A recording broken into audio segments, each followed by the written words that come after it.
Good evening everyone. आज जो thermodynamics में हमें इम्पोर्टेंट कंसेप्ट करना है, सबसे पहले हम बताएंगे what are thermochemical reactions.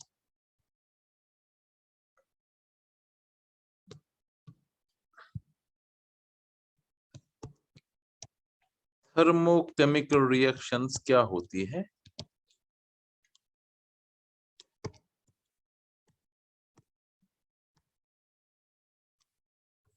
Thermochemical reaction का मतलब वो केमिकल रिएक्शंस जिसमें आइदर हीट इज रिलीज्ड या हीट एब्जॉर्ब होती है। दो ही types of thermochemical reactions are there.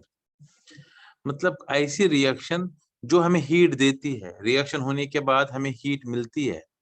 जैसे हम फ्यूल को घर में बर्न करते हैं, हमें हीट मिलती है, ये थर्मोकेमिकल रिएक्शन है। या ऐसी भी थर्मोकेमिकल रिएक्शंस होती है जिसमें हीट एब्जॉर्ब होती है। जो हम हीट दे रहे हैं वो ले रहा है, एब्जॉर्ब कर रहा है। Good evening sir. Good evening बेटा। राइट। सो थर्मोकेमिकल रिएक्शंस वो रिएक्शंस होती है, दोज रिएक्शंस जिनमें either heat is released, those reactions, those chemical reactions in which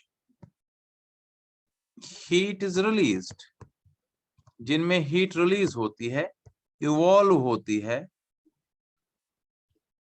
और in which heat is absorbed, ऐसी रिएक्शंस को हम थर्मोकेमिकल रिएक्शंस कहते हैं। So what are thermochemical reactions?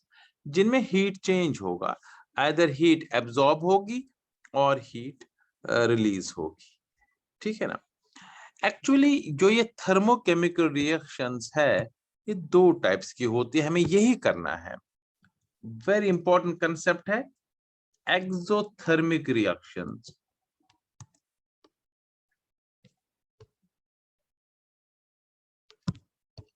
अब एक्सोथर्मिक रिएक्शंस वो केमिकल रिएक्शंस है जिनमें हीट रिलीज होती है, ऐसी रिएक्शन जिनमें हीट निकलती है, ऐसी रिएक्शंस को हम क्या कहते हैं? Exothermic reactions. Those reactions in which heat is, शाबाश बोलिए, रिलीज्ड। रिलीज्ड, इवॉल्व्ड, निकलना, लिबरेटेड, जैसे भी आप लिख सकते हो, रिलीज लिख लो, इवॉल्व लिख लो, लिबरेट लिख लो, ऐसे रिएक्शंस को एक्सोथर्मिक रिएक्शंस बोलते हैं। अगर मैं एक एग्जांपल दे दूं, इसे समझाने की कोशिश करूं, कार्बन जो सॉलिड होता है, कोक या कोल, इसको जब हम बर्न करते हैं ऑक्सीजन में, बर्निंग, हमारे पास कार्बन है, उसको हम बर्न कर रहे हैं ऑक्सीजन गैस में, हमें कार्बन डाइऑक्साइड गैस बनेगा। और याद रहे इसमें हीट रिलीज होगी, प्लस हीट। इसमें जो हीट रिलीज होती है 393.5 किलो जूल पर मोल, वो क्या है ये मैं बताऊंगा अभी। इस वाले रिएक्शन में जब हम 1 मोल ऑफ कार्बन बर्न करते हैं ऑक्सीजन में, हमें कार्बन डाइऑक्साइड का 1 मोल बनता है। इस रिएक्शन में कितनी हीट रिलीज हो गई? 393.5 किलो जूल पर मोल। इसमें किलो जूल पर मोल इसमें जो है वो यूनिट है। अब जो ये 393 किलो जूल, मैंने प्लस क्यों लिखा यहाँ पर? बिकॉज इतनी एनर्जी क्या हो जाती है? रिलीज होती है। राइट। जब रिलीज होगी तो प्लस लिखेंगे। एक तो कार्बन डाइऑक्साइड बना और इसके साथ इतनी एनर्जी निकल रही है एक्सोथर्मिक रिएक्शन में। इसमें अभी मुझे एक बहुत इंपॉर्टेंट पॉइंट बताना है, वो मैं बाद में बताऊंगा। पहले मैं बताऊंगा एंडोथर्मिक रिएक्शन, जो आपको सीखना है, that is very important. Endothermic reactions अगर मैं ले लूं, एंडोथर्मिक रिएक्शंस में क्या होता है आप खुद बताओगे? Yes, heat is absorb. ऐसी रिएक्शन जिसमें हीट एब्जॉर्ब होती है, ऐसी रिएक्शंस को हम बोलते हैं एंडोथर्मिक रिएक्शंस। मैं एक एग्जांपल देता हूं। Let us give one more example. Suppose nitrogen gas और ऑक्सीजन गैस जब रिएक्ट करता है आपस में, इसके लिए सूटेबल कंडीशन चाहिए। ऐसे नहीं कि एटमॉस्फेयर में भी नाइट्रोजन ऑक्सीजन ये कंबाइन करेगा, नहीं, हाई टेम्परेचर पर ये होता है, ये बनाता है नाइट्रिक ऑक्साइड। और मैं माइनस लिख रहा हूं यहाँ पर 180.7 kilo joule per mole. Kilo joule per mole is unit, ये चेंज नहीं होगा, चाहे 10 मोल भी बर्न होंगे, 15 मोल भी बर्न होंगे, यूनिट कभी चेंज नहीं होता है। ए के लिए भी किलोग्राम लिखेंगे, 10 के लिए भी किलोग्राम ही लिखेंगे, यूनिट हमेशा सेम रहता है।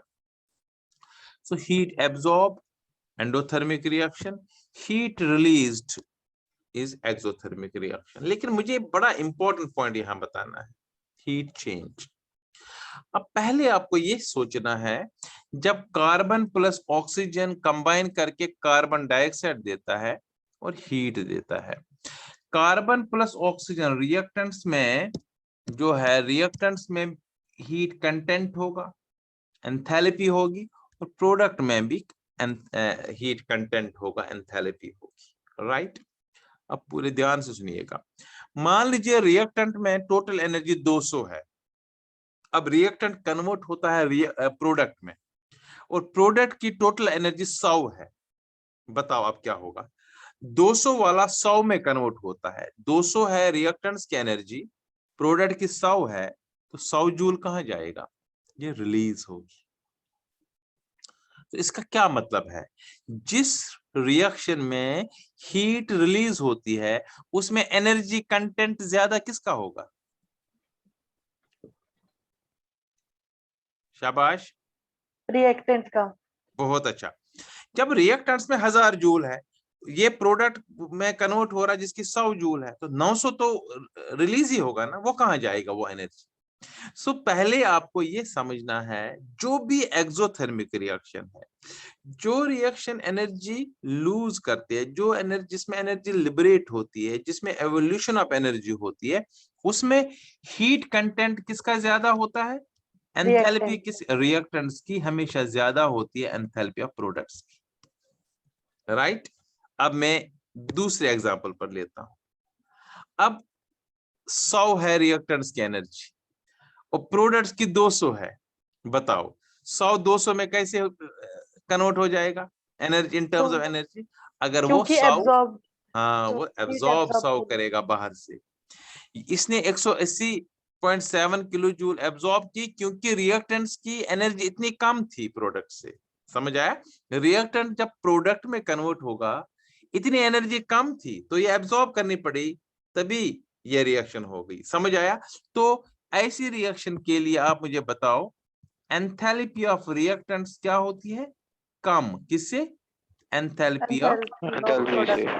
सबसे पहले ये चीज आपको सीखना है बेटा, एक्सोथर्मिक रिएक्शन में रिएक्टेंट्स की एंथैल्पी, रिएक्टेंट्स का हीट कंटेंट, रिएक्टेंट्स मॉलिक्यूल्स में जो एनर्जी है वो ज्यादा होती है प्रोडक्ट से, तो ज्यादा से जब कम में कन्वर्ट होता है, एक्सेस एनर्जी इज रिलीज्ड। जब कम से ज्यादा हो जाता है कन्वर्ट, तो एक्सेस जो एनर्जी है दैट इज एब्सॉर्ब, राइट। अब मुझे एक चीज बताओ, हमने पढ़ा है ना एंथैल्पी डेल्टा एच किसके बराबर होता है, डेल्टा एच की एक रिलेशन हमने लिखी थी ना, delta H is equal to H2 final minus initial, क्योंकि स्टेट फंक्शन है ना एंथैल्पी, कहा था ना मैंने, delta H is equal to H2 minus H1, delta U is equal to U2 minus U1, delta V is equal to V2 minus V1, correct, final minus initial. तो delta H इस reaction के लिए किसके बराबर होगा फिर, final क्या है, प्रोडक्ट्स, इनिशियल क्या है, रिएक्टेंट्स। बताओ बड़ा कौन है इसमें, HP या HR, HR। तो फिर डेल्टा एच का वैल्यू क्या आएगा, कम माइनस ज्यादा, 100 माइनस 200 माइनस आएगा ना। प्रोडक्ट्स की एनर्जी, मैं फिर कह रहा हूं, प्रोडक्ट्स की सपोज 100 थी, एग्जांपल दे रहा हूं, इट्स नॉट करेक्ट, रिएक्टेंट्स की 200 है, तभी 200 100 में कन्वर्ट होगा, 100 एनर्जी रिलीज करेगा, राइट। अब मुझे बताओ, हम HP माइनस HR लिखेंगे, HP क्या है वैल्यू, प्रोडक्ट्स की क्या है 100, रिएक्टेंट्स की कितनी है 200, तो कितना निकलेगा यहाँ से, -100, तो वैल्यू क्या आया डेल्टा एच का, नेगेटिव नेगेटिव किसके लिए, किस रिएक्शन के लिए, एक्सोथर्मिक रिएक्शन के लिए। तो जरा सोचो ध्यान से, आप देखो कितना इंपॉर्टेंट है ये बड़ा इंपॉर्टेंट है, कंफ्यूजन नहीं होना चाहिए, तभी मैंने बताया। कार्बन प्लस, अब मैं सारा रब कर रहा हूं, carbon plus oxygen gives CO2 plus energy. बताओ इसमें, आप बता सकते हो इसमें एनर्जी डिफरेंस कितनी है, तो उतनी तो रिलीज हो गई ना, 393.5। इतनी एनर्जी ज्यादा है ना रिएक्टेंट्स की, तभी तो ये रिलीज हो गई। बता डेल्टा H का वैल्यू इस रिएक्शन के लिए क्या होगा। शाबाश, -393। बहुत अच्छा, बहुत बढ़िया, यही मैं चाहता था, -393.5। अब ये कंफ्यूजन नहीं करना कि ये माइनस है, ये एनर्जी कम है, जीरो से कम है, जीरो से कम नहीं है, एनर्जी तो निकलेगी 393.5, लेकिन रिप्रेजेंटेशन है। तो आज आपने बहुत इंपॉर्टेंट पॉइंट सीखा बेटा, दिस वेरी इंपॉर्टेंट। जब भी कभी डेल्टा H का वैल्यू नेगेटिव में लिखा होगा, इसका मतलब है इतनी एनर्जी रिलीज होगी, एक्सोथर्मिक रिएक्शन। अब आज समझ आया, मैंने ऊपर प्लस लिखा, यहाँ माइनस क्यों लिखा, very important concept. So delta H, क्योंकि एक्सोथर्मिक रिएक्शन में enthalpy of reactants is more than enthalpy of products, since delta H is H products minus H reactants, therefore delta H का value negative for exothermic reaction. और similarly यहाँ पर क्या होगा, अब यहाँ पर तो रिएक्टेंट्स कम है, प्रोडक्ट ज्यादा है, तो डेल्टा H क्या आएगा यहाँ पर, पॉजिटिव आएगा, बिल्कुल सही। तो इधर अगर मैं कहूं जरा बता मुझे यहाँ डेल्टा H का वैल्यू क्या है इस रिएक्शन के लिए, तो आप लिखेंगे प्लस 180.7 किलो जूल पर मोल। अब ये तो सिर्फ एक्सप्लेनेशन थी, अब कभी भी मैं ऊपर नेगेटिव लिखूंगा, आप कहेंगे ये तो sir delta H will be positive. Delta H positive का मतलब अब क्या है, शाबाश, एनर्जी एब्जॉर्ब। ये भूलना नहीं, आप प्लस लिखूंगा मैं डेल्टा H, तो आप कहेंगे एक्सोथर्मिक है, नहीं, ये एंडोथर्मिक है, एनर्जी एब्जॉर्ब हो गई, राइट। और जहां पर डेल्टा H नेगेटिव है, एनर्जी को क्या होगा, रिलीज हो जाएगा, रिलीज होगा, correct. So delta H is negative for, बस अल्टीमेटली आपको ये याद रखना है, this very important.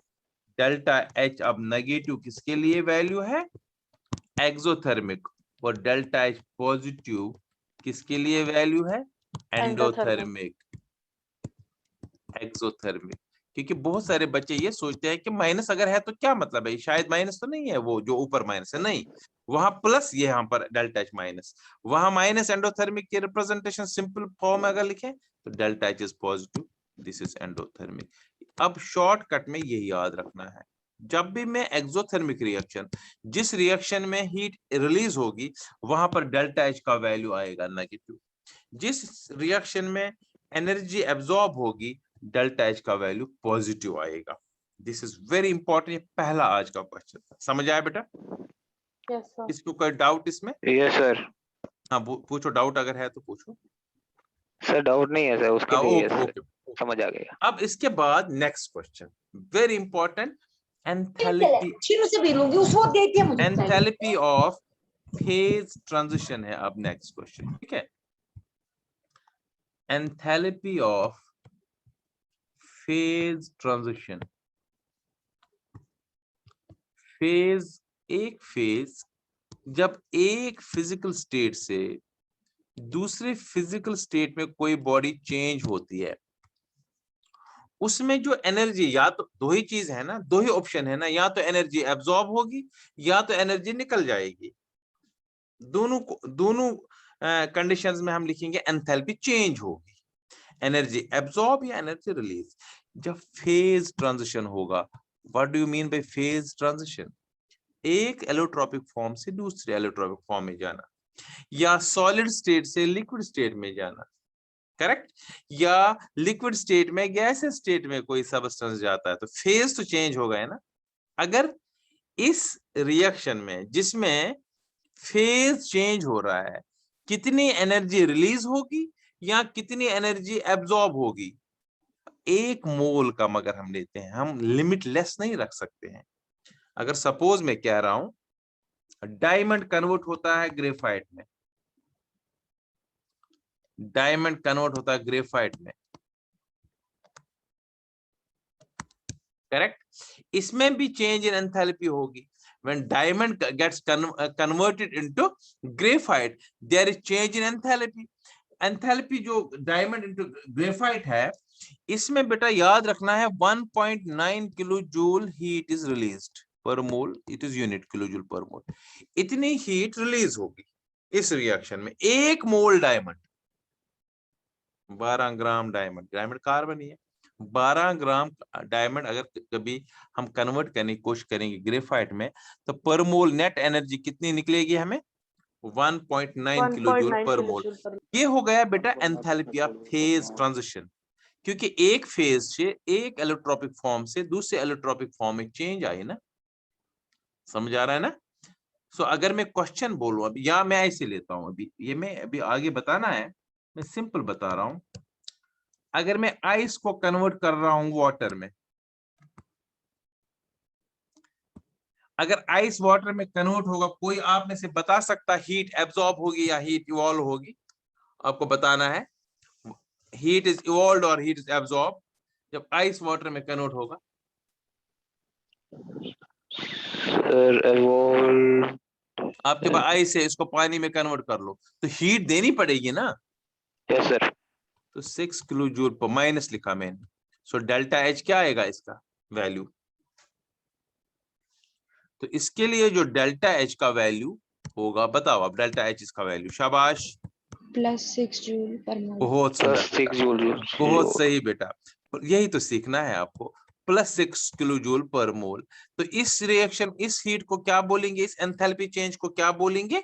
It is एंथैल ना, वो तो है ही है, वो तो नहीं एक्सो नहीं, एंडोथर्मिक है ना।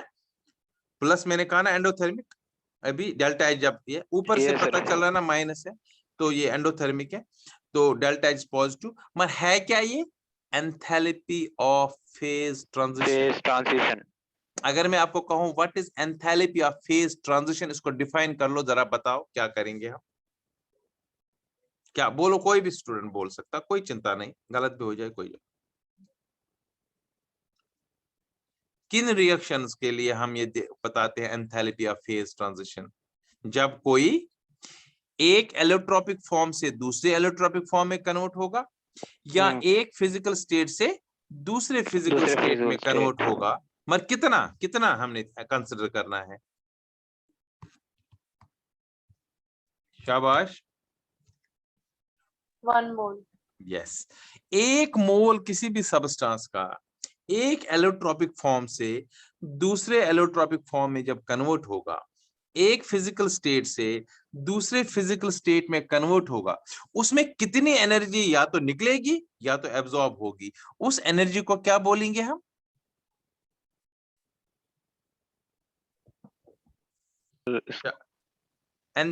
जो ऊपर लिखा मैंने, एंथैल्पी ऑफ फेज कंडीशन।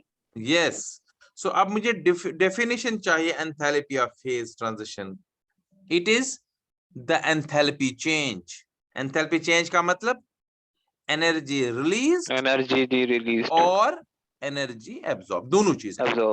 हाँ, it is enthalpy change, energy release और energy absorb when 1 mole of a substance is converted from one allotropic form to another or from one physical state to another physical state. कितनी energy release होगी? Release होगी तो delta H negative आएगा, absorb होगी तो delta H positive आएगा, right. ये हमने बताया what is enthalpy of phase transition. मगर असली हमने करना इसके टाइप्स 3 जो आपको एग्जाम में आएगा। एंथैल्पी ऑफ फेज ट्रांजिशन के 3 टाइप्स। पहला एंथैल्पी ऑफ फ्यूजन, फ्यूजन होता है मेल्ट होना, एंथैल्पी ऑफ फ्यूजन।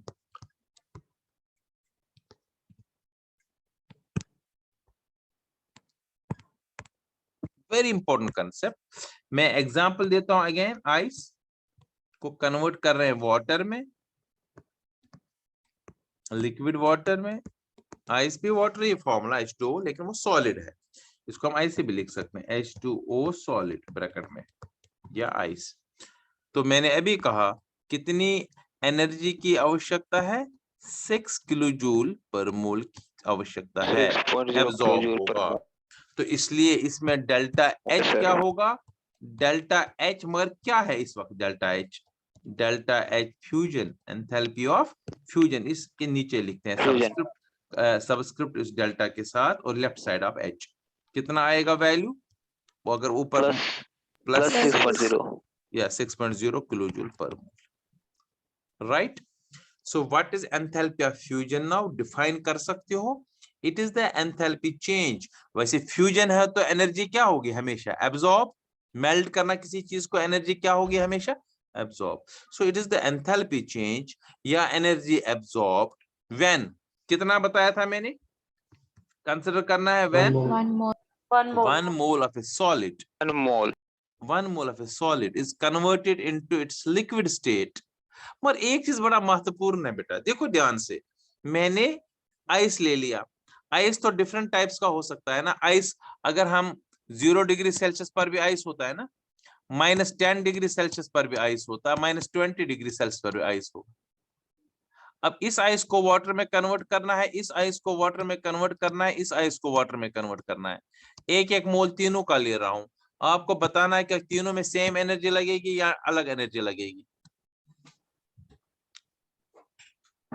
सर अलग अलग लगेगी। अलग अलग लगेगी। सबसे ज्यादा किस में एनर्जी लगेगी, -20, क्योंकि इसको पहले टेम्परेचर -20 से 0 तक पहुंचाना है, तभी तो मेल्ट होगा ना, क्योंकि मेल्टिंग पॉइंट ऑफ आइस है ना 0 डिग्री। तो फिर तो ये अलग अलग वैल्यू होगा, नहीं, वैल्यू सेम इसलिए होता है क्योंकि हमें सबको पहले किस टेम्परेचर पर लाना पड़ेगा, 0 डिग्री पर, 0 डिग्री पर लाना, तब हमें देखना है कितनी एनर्जी लगेगी। क्यों 0 डिग्री क्यों लिया हमने, क्योंकि ये इसका मेल्टिंग पॉइंट है, ये इस सॉलिड का फ्यूजन टेम्परेचर है, इसको मेल्टिंग पॉइंट बोलते हैं। सो एंथैल्पी ऑफ फ्यूजन किस टेम्परेचर पर निकाला जाता है, शाबाश, 0 डिग्री सेल्सियस। मगर 0 0 डिग्री। डिग्री आइस के लिए, अगर और कोई सबस्टेंस ले लेंगे उसका मेल्टिंग पॉइंट अलग होगा ना, मैं कोई और ले लूंगा तो उसका मेल्टिंग पॉइंट पर लेना पड़ेगा। सो आइस के लिए मैंने 0 ले लिया। सपोज मैं आपको देता हूं कोई और सॉलिड, सपोज सोडियम मेटल लेता हूं, तो हमें सोडियम का मेल्टिंग पॉइंट पर लेना पड़ेगा पहले टेम्परेचर, फिर देखना है इसको कितनी एनर्जी लगेगी 1 मोल को कन्वर्ट करने में, और उसको कहेंगे एंथैल्पी ऑफ फ्यूजन, राइट। अब डिफाइन मुझे करके दे दो एंथैल्पी ऑफ फ्यूजन, शाबाश। It is the enthalpy or energy enthalpy absorbed change, when mole और of बहुत solid अच्छा, is और converted energy into liquid absorbed state. When 1 mole of solid 1 is mole of a converted into solid liquid is state. converted into liquid at its Melting point. Freezing point भी वही होगा, melting point भी वही होगा, बिल्कुल सही कहा आपने, वो ट्रांजिशन टेम्परेचर होगा। आप दोनों लिख सकते हो, at it is melting point, at it is freezing point, एक ही चीज है, freezing point melting point same होता है, right. 0 degree Celsius freezing point of water भी है, 0 degree Celsius melting point of ice भी है, इज अ ट्रांजिशन टेम्परेचर। समझ आया एंथैल्पी ऑफ फ्यूजन क्या है, इतना ही लिखना है, डेफिनिशन और enthalpy of fusion ice is +6 kilo joule per mole, correct. अब दूसरा लेता हूं मैं, वो कितना आसान है, अगर आप सेकंड, शाबाश, बहुत सुंदर, एंथैल्पी ऑफ वेपराइजेशन। अब आपको खुद आएगा, एक कंसेप्ट समझ आ गया, अब आपको खुद ही आएगा, एंथैल्पी ऑफ वेपराइजेशन। अब वेपर्स में किसको कन्वर्ट कर सकते हैं हम, पानी को करेंगे ना, लिक्विड को करेंगे ना वेपर में कन्वर्ट। सो यहां पर अगर मैं एग्जांपल दे दूं वाटर का लिक्विड, इसको हम कन्वर्ट करेंगे इसमें, वाटर गैस में, वेपर्स में, तो इसमें जो एनर्जी लगेगी, यहां पर भी तो एनर्जी लगेगी ना, 40.6 किलो जूल पर मोल एनर्जी लगती है यहाँ पर 1 मोल वाटर को। मगर वाटर देखो, अगर मैं डिफरेंट वाटर ले लूं आपको, 30 डिग्री वाला, 40 डिग्री वाला, 50 डिग्री वाला, 60 डिग्री वाला, तो फिर अलग अलग एनर्जी लगेगी ना। हमें फिक्स्ड कब लेना है, कब तक टेम्परेचर पहुंचाना है यहाँ पर,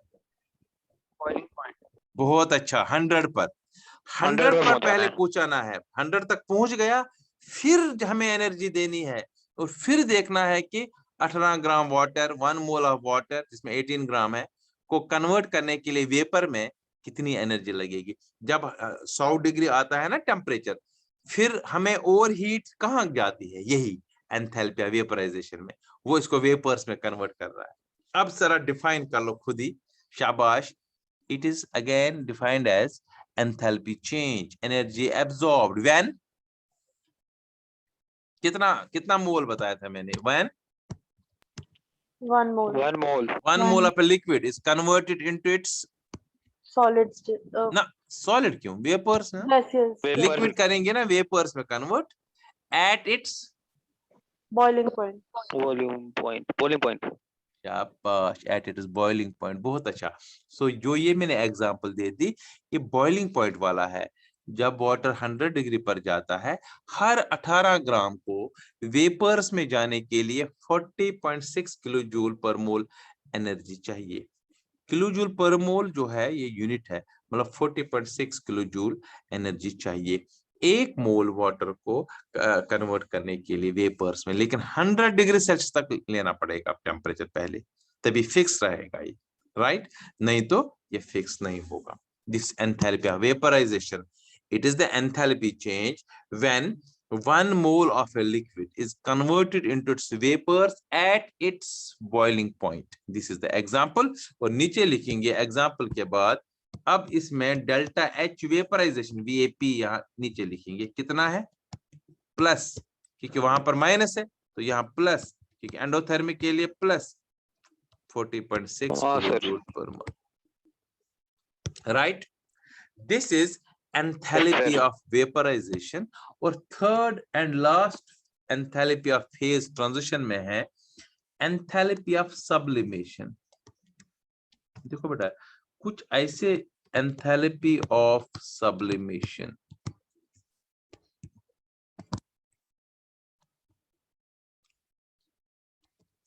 कुछ ऐसे सबस्टांसेस होते हैं जो डायरेक्ट सबलाइम होते हैं, जो डायरेक्ट जाते हैं वेपर्स में। कोई आपकी नजर में है कोई ऐसा सबस्टांस जो सॉलिड है डायरेक्ट वेपर में जाएगा, लिक्विड स्टेट में आने के बगैर ही वेपर, हाँ नेफ्थलीन बॉल्स, बिल्कुल सही, नेफ्थलीन बॉल्स है, आयोडीन होता है, ये कुछ ऐसे सबस्टांसेस होते हैं जो डायरेक्टली कन्वर्ट होते हैं वेपर्स में, क्योंकि इनका सब्लिमेशन पॉइंट इनके मेल्टिंग पॉइंट से भी कम होता है, राइट। तो इसके अब एग्जाम्पल इसकी हम जब हम लिखेंगे तो एक आयोडीन सॉलिड मैंने ले लिया, आयोडीन सॉलिड को मैं डायरेक्टली या नेफ्थलीन बॉल्स लेता हूं, डायरेक्टली कन्वर्ट होता है आयोडीन वेपर्स में, ठीक है ना। मगर इसमें भी कुछ एनर्जी यूटिलाइज करता है। जब आप नेफ्थलीन बॉल्स घर में डालते हैं, ट्रंक में डालते हैं, कपड़ों में लगाते हैं, क्या उसमें लिक्विड कभी बनता है, नहीं, इसमें लिक्विड शिक्विड कुछ नहीं बनता है। 62.4 किलो जूल पर मोल एनर्जी, इतनी एनर्जी एटमॉस्फेयर से लेता है और ये कन्वर्ट डायरेक्ट होता है वेपर्स में। तो आप बताओ इसमें डेल्टा एच किसके बराबर है, delta H Sir, plus 62. plus yes, 62.4 क्योंकि तीनों है बेटा एंडोथर्मिक, क्योंकि एनर्जी देनी पड़ती है, एनर्जी एब्जॉर्ब होती है इस फेज ट्रांजिशन में, तभी फेज ट्रांजिशन होगा। अब इसमें आप डिफाइन कर सकते हो, ये वो एंथैल्पी चेंज है, एनर्जी एब्जॉर्ब है when 1 mole of a solid gets directly converted into its vapours, because इसका सब्लिमेशन पॉइंट जो होता है that's always below its melting point. So फिर ये एग्जांपल दे देंगे, आयोडीन सॉलिड कन्वर्ट होता है आयोडीन गैस में, तो इसमें डेल्टा सब्लिमेशन है, राइट। तो ये था फेज ट्रांजिशन के 3 टाइप्स। और इससे पहला जो इंपॉर्टेंट क्वेश्चन था, एंडोथर्मिक रिएक्शन क्या है, एक्सोथर्मिक रिएक्शन क्या है, फिर एंथैल्पी चेंज क्या है एक्सोथर्मिक रिएक्शन के लिए, it's always negative, because delta H जो है that is equal to Hp minus HR, लेकिन H और इसमें ज्यादा होता है वैल्यू, HR ज्यादा इसलिए नेगेटिव आएगा। एंडोथर्मिक रिएक्शन में भी delta H is equal Hp minus HR, यहाँ Hp ही ज्यादा होता है इसलिए ये पॉजिटिव आएगा। ये बहुत महत्वपूर्ण है, right. This was all about today's lesson. छोटा सा है